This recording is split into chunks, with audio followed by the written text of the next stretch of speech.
Do nada, o irmão mais velho fica praticamente atordoado com a resposta de nosso rapaz, mas logo recupera a compostura. Ele se sente um pouco envergonhado por apresentar uma proposta tão ambiciosa ao nosso herói. Ele admite subestimar as grandes ambições do 13º irmão e reconhece que esses pequenos truques não o persuadirão facilmente. Com um suspiro, ele abandona sua persistência e se prepara para a iminente jornada.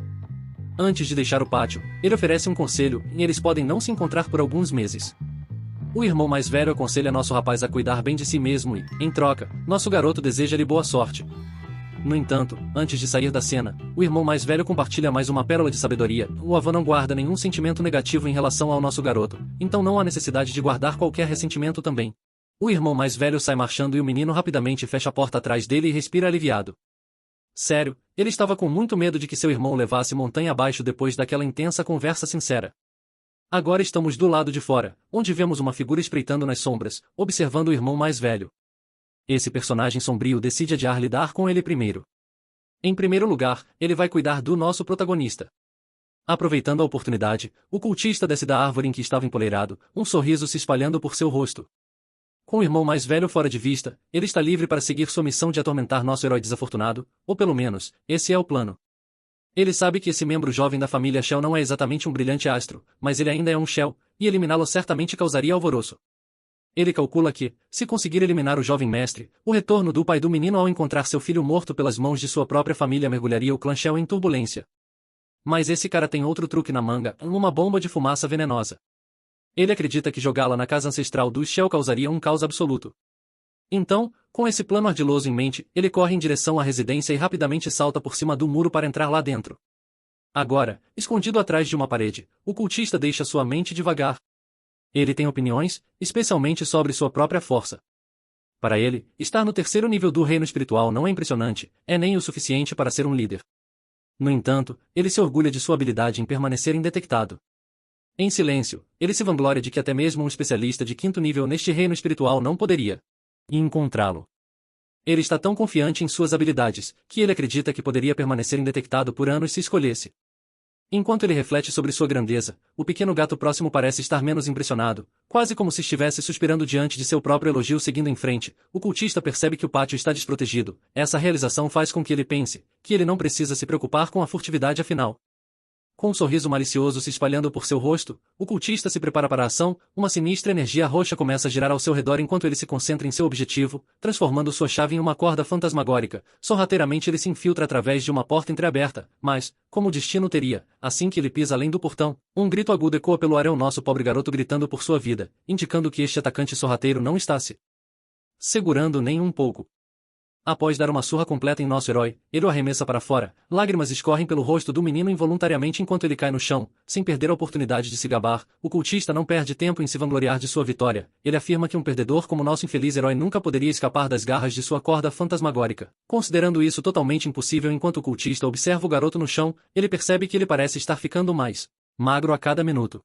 Confuso, ele se pergunta se o garoto está usando algum tipo de técnica para encolher os ossos e escapar em um piscar de olhos. Uma nuvem de poeira irrompe ao redor deles, assustando o atacante sorrateiro até o cerne. Ele percebe chocado que o garoto de alguma forma conseguiu se libertar de sua corda fantasmagórica. Ele está perplexo, pensando como isso é sequer possível. Ele não consegue compreender que tipo de técnica o garoto pode ter usado, especialmente porque ele é um cultivador no 3º nível do reino espiritual. Foi derrotado, simplesmente não faz sentido como um suposto fraco poderia conseguir tal façanha. Então, do nada, a pata do gato aparece bem na frente do ombro dele. Antes que ele possa reagir, ele recebe um tapa forte na cara que o envia cambaleando para o chão. Malag fica boquiaberto, cuspindo bolhas como se tivesse engolido veneno, e então desmaia. Nosso garoto, testemunhando isso, fica tanto aterrorizado quanto aliviado.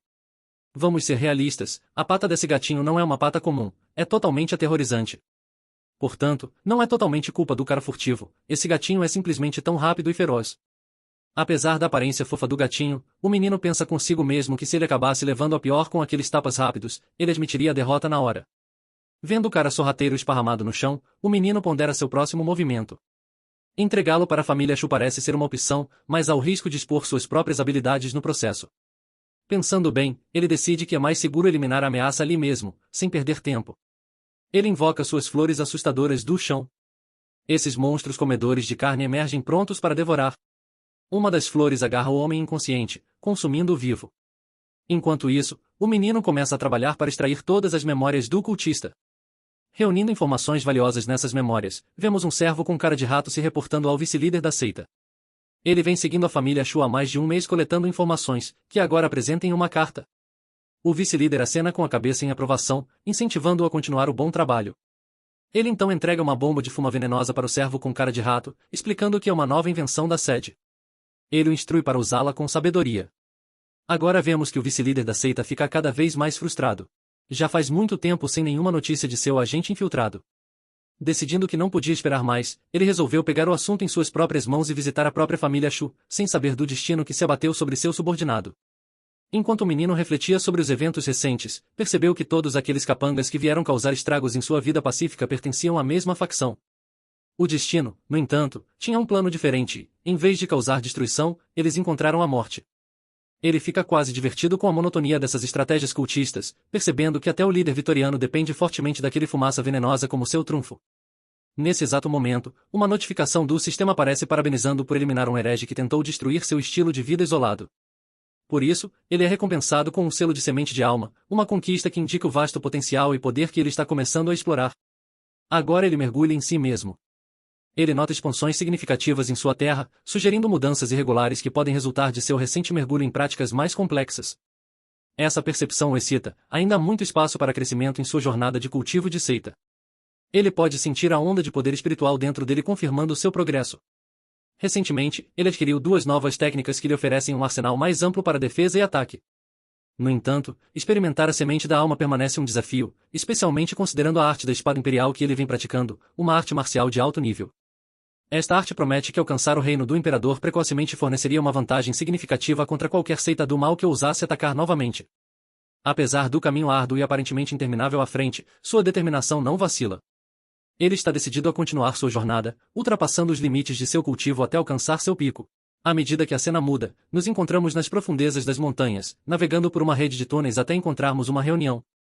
Dentro desses confins isolados, uma discussão acalorada se desenrola entre os membros de um grupo clandestino. Um deles, marcado por uma cicatriz no rosto, quebra o silêncio desconfortável com uma preocupação urgente sobre a ausência do vice-presidente e a falta de qualquer movimento ou atualização dele. A especulação aumenta de que ele possa ter sido descoberto e eliminado pela família Shu, uma possibilidade que gera uma onda de inquietação no grupo. No entanto, outra voz carregada de autoridade rebate essa noção, descartando-a como altamente improvável. A família Shu, argumentam, não tem a destreza marcial para representar tal ameaça. Isso leva a mais conjecturas. Será que o vice-presidente os traiu pela família Shu? Em meio à crescente tensão, um membro mais velho zomba da ideia, considerando impossível a deserção de qualquer um de suas fileiras, especialmente para uma família vista como significativamente mais fraca. A discussão toma outro rumo quando um membro corpulento do grupo sugere que talvez o vice-presidente esteja apenas esperando o momento perfeito para liberar a fuma venenosa no coração do domínio da família Shu. Mas essa ideia é rapidamente recebida com ceticismo. A família Shu é astuta demais, enganosa demais para cair em um plano tão simples. Uma voz forte no grupo então propõe pedir a intervenção da corte real, para enviar guerreiros formidáveis para esmagar a família Shu de uma vez por todas. Essa sugestão provoca um debate contencioso. Uma dama entre eles questiona essa abordagem, questionando a sabedoria de envolvê-a. Se recorrerem à ajuda externa contra uma única família, isso refletiria mal em sua própria força e competência.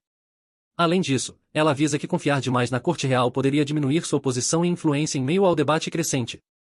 Um membro mascarado se aproxima com uma sugestão decisiva. Eles argumentam que esperar pelo momento oportuno não é mais viável, o vice-presidente deve agir imediatamente, enfatizando a urgência de agir com rapidez e decisão. Ele diz aos seus amigos para comunicarem ao vice-presidente que não espere mais por uma oportunidade e que deve agir o quanto antes. Com a atmosfera um pouco menos enigmática, o mascarado revela que Shu King está assumindo a liderança para combater os movimentos do culto. Aparentemente, o velho diabo Shutan achou isso um plano genial para aprimorar a geração Shou mais jovem. No entanto, o informante do culto não tem certeza sobre a situação atual de Shu King, deixando a dúvida persistente sobre o que poderia acontecer se o jovem líder tivesse um fim prematuro. Correndo para a incerteza, o Sr. Máscara ordena a seu subordinado que localize Shu King imediatamente, já que ele se voluntariou para resolver pessoalmente os detalhes de vida ou morte. O lacaio e a equipe demonstram respeito ao seu líder misterioso, sinalizando a seriedade da missão. Com isso resolvido, o lacaio e os outros saem do túnel, cada um indo em sua direção, encarregados de tarefas que podem muito bem abalar toda a cena da sociedade secreta. Enquanto o velho salta para longe, ele percebe que está voando sozinho novamente e o paradeiro do vice-presidente permanece um mistério. Comunicar-se com ele é um desafio, sendo a única opção a conta de mensageiro usada uma única vez, apesar de sua utilidade limitada. Pelo menos, fornece a confirmação de que a mensagem foi enviada, mesmo que uma resposta oportuna.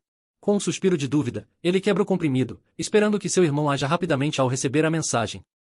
Enquanto o sol está alto no céu, o pátio abaixo vê a chegada de uma refeição farta para o nosso menino faminto. Entre garfadas, ele questiona o servo, suspeitando de uma ocasião festiva na casa ancestral dada a riqueza da comida. O servo revela que o filho mais velho liderou o clã montanha abaixo para eliminar os cultistas, obtendo uma grande vitória. O grão-mestre está em êxtase, o que leva a um banquete comemorativo na casa ancestral. No entanto, um alarme sutil toca na mente do menino. A velocidade dessa grande vitória o faz ponderar como tudo se desenrolou tão rapidamente, lançando uma sombra de dúvida sobre as notícias aparentemente triunfantes. De volta ao túnel, o velho tagarela nervosamente revela que o vice-presidente pode ter encontrado seu fim.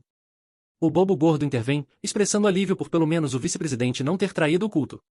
O velho, no entanto, afirma que essa não é a principal preocupação. A mulher do grupo então aponta que não houve nenhum conflito na terra ancestral da família Shu até agora, mas antes que a conversa possa se aprofundar, o cara mascarado cala a todos. Ele descarta a importância do vice-presidente, afirmando que ninguém se importa com ele. Ele redireciona a atenção deles para a campanha conjunta de várias famílias importantes, enfatizando o enfraquecimento significativo de seu culto. Ele revela que perderam uma fortaleza e 4 anciãos do reino virtual, sendo um deles o ancião da filial do país CHW. Surpreendentemente, metade dessas perdas foram causadas pela família Shu. O informante em massa alerta contra a subestimação da força da família Shu e avisa seus companheiros para não tomarem nenhuma ação imediata. Ele propõe relatar as ações da família Shu para o rei maligno e deixar que a corte maligna lide com eles. Parece que o foco deles deveria mudar para virar suas armas contra outras famílias primeiro. De volta ao pátio onde reside nosso herói desavisado, choque e descrença pintam seu rosto enquanto ele absorve as notícias angustiantes. Ele fica sabendo que a casa ancestral da família He foi vítima de uma invasão descarada por cultistas, descrita pelo servo. O servo detalha o caos que se desenrolou em fuma venenosa e fogo lançados na terra ancestral da família, resultando na destruição de 1/3 da área. Os campos de ervas antes prósperos, essenciais para a criação de elixires, agora estão em ruínas. O ataque também não poupou vidas, com centenas de mortos e feridos no processo. O servo acrescenta um toque amargo e menciona a cruel ironia de que há apenas 3 dias a família Shu estava celebrando o culto. A suposta festa se transforma em um evento brutal, deixando nosso herói lutando contra a dura realidade da situação. Um lembrete gritante da imprevisibilidade e brutalidade que muitas vezes acompanham esses conflitos clandestinos. Agora nos encontramos na casa ancestral da família Shu, onde um servo diligente expõe os detalhes cruciais. Ele relata que todos os descendentes próximos à terra ancestral retornaram e os que estão mais distantes estão a caminho de volta. A notícia parece favorável e o velho enfatiza a importância de reforçar as patrulhas e os postos de guarda para evitar a repetição dos erros cometidos pela família He. O servo concorda com a cabeça, fornecendo informações adicionais. 15 postos de sentinela adicionais foram adicionados aos terrenos ancestrais e as patrulhas da casa ancestral foram aumentadas de a cada 3 horas para a cada 2 horas. O grão-mestre elogia o servo pelas medidas proativas. O grão-mestre pergunta sobre o paradeiro do jovem mestre Shu Qing. O servo relata que Shu Qing liderou a campanha de limpeza e foi para o país de Bo, que fica bem longe da terra ancestral. Ele ainda está voltando, acompanhado por vários anciãos do reino virtual para garantir uma viagem segura. O velho reconhece a informação com satisfação, expressando seu alívio e garantindo que pode ficar tranquilo, com um clima casual se instalando. Na casa ancestral, o velho coça a cabeça, pensando por que o culto mirou a família He em vez da família Shu. Ocorre a ele que talvez, só talvez, esses encrenqueiros não estejam buscando vingança contra a família Shu. A cena muda para o nosso herói descontraído que, brincando de detetive com seus pensamentos, chega à mesma conclusão que seu avô.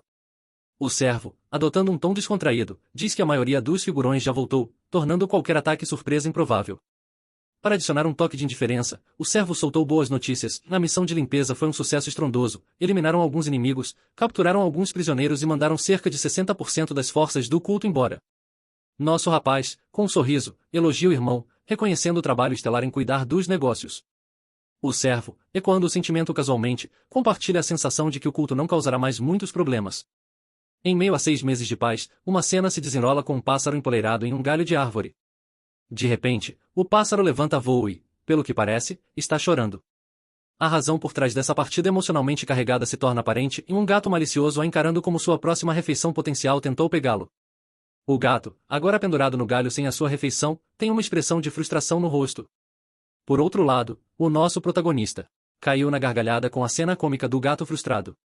No entanto, o felino enfurecido nega veementemente qualquer derrota, afirmando que intencionalmente deixou o pássaro escapar no meio de sua brincadeira felina. De maneira casual, o garoto dispara a bomba de que atingiu o reino virtual sem nem mesmo se preocupar em abrir os olhos. Ele se gaba de sua nova habilidade de sentir movimentos dentro de um raio de 160 km. 100 milhas é igual a 160 km. Então, ele lança um olhar sabichão para seu companheiro peludo, brincando sobre não mentir, afinal, ele já viu de tudo. Mas enquanto curte sua pose de durão, uma vibe perturbadora atinge seu radar. Ele se aventura na floresta e, voi lá, um encontro romântico constrangedor se desenrola. A visão amplia, revelando um casal em uma sessão melosa.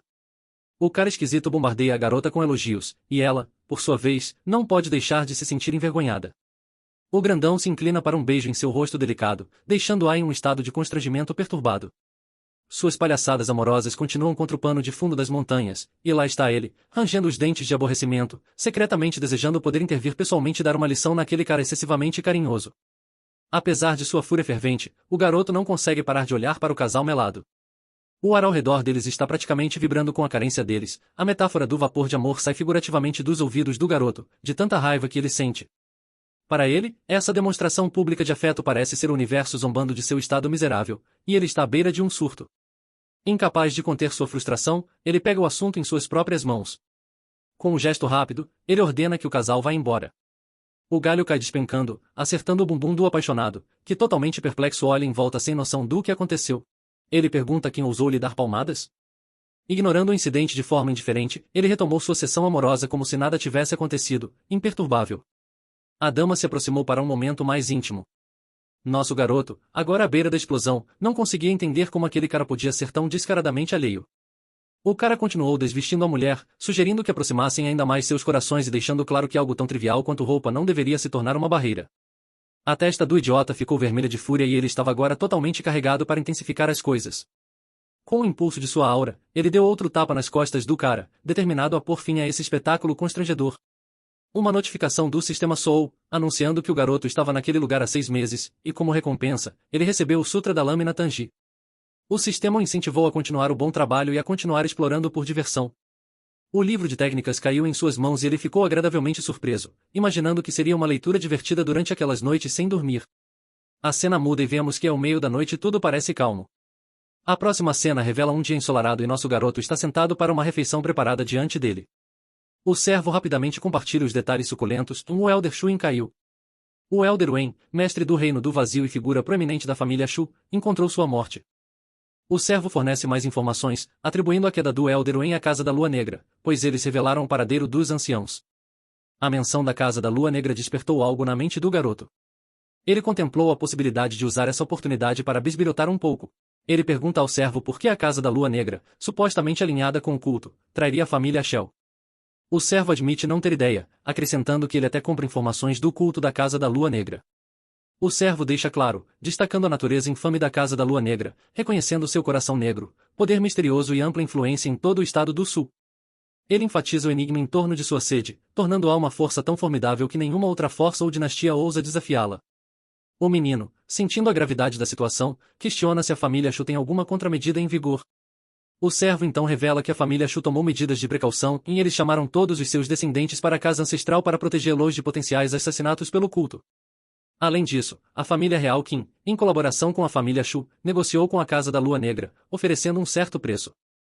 Em troca, a Casa da Lua Negra concordou em não aceitar encomendas da seita maligna em um futuro próximo.